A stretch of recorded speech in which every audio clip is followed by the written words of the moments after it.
Hey guys, please excuse my poor video quality and my hair. I'm staying at my friend's house and I have no idea where her hair dryer is. I wanted to talk about something interesting. So I had a reading with Dr. Todd Frisch, and he's the gentleman who taught me why the face, WTF, why the face, how to read faces. He's been doing it for 40 plus years. He was a chiropractor, acupuncturist, blah, blah, blah, blah, blah.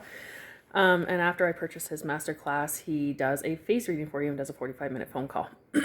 So he went through my face just like I go through everybody else's face who sends me pictures of theirs. And he said my hairline is narrow. Excuse me. Which means I may have had a strict upbringing and conformed to parents' wishes. And then it's also uneven, which means difficulties due to parental stresses during early youth, teen years were especially challenging. And I found this interesting because he said that my parents likely found my teen years difficult because I was probably rebellious. And I was like, no, actually, I wasn't rebellious at all at that time in my life because my father passed unexpectedly when I was 15. And then my mother, a year and a half after that, ended up getting kidney cancer and needing to have her kidney removed. And then a year after that, my last grandparent died. My grandfather on my mother's side died as well. So I, at the time, being, 15, 17 to 18, didn't want to cause any extra stress to my mother. So I didn't rebel the way teenagers typically did. I could have gone to a hard extreme of rebellion after all that happened. But I'm too much of a protector and I didn't want to cause any problems. So I didn't rebel. I really didn't. I played hooky once every 3 weeks, but I told my mom to come home and be like, hey, if the school calls, this is why I played hooky. And she's like, okay. Typical teenage things of like staying out late, trying some drugs, blah, blah, blah, blah, blah, but I didn't get into major trouble. So when he said I acted rebelliously, I was like, that's not right. And then today I was finishing a talk by by Tim Fletcher. I do believe he's just a counselor. He's here in Canada. Fabulous. He speaks on CPTSD. If you're interested, go check out his pages. He was saying that he was talking about food addictions. And I've struggled with my weight for a very long time. From my mid-teens, I'm 34 until now, okay?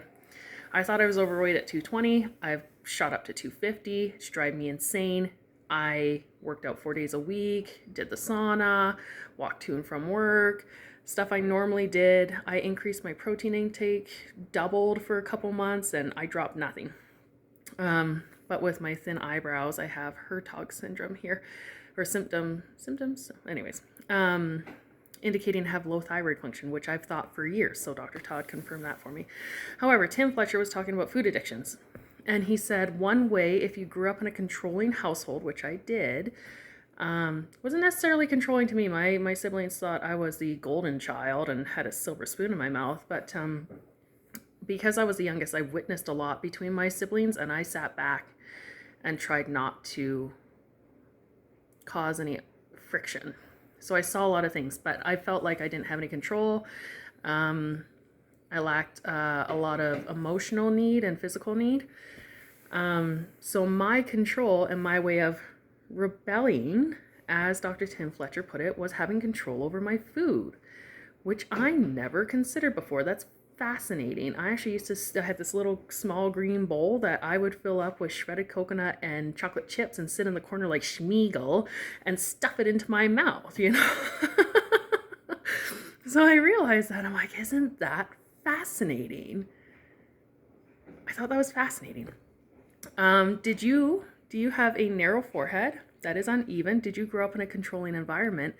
And did you find a way to rebel like I did? Let me know down below.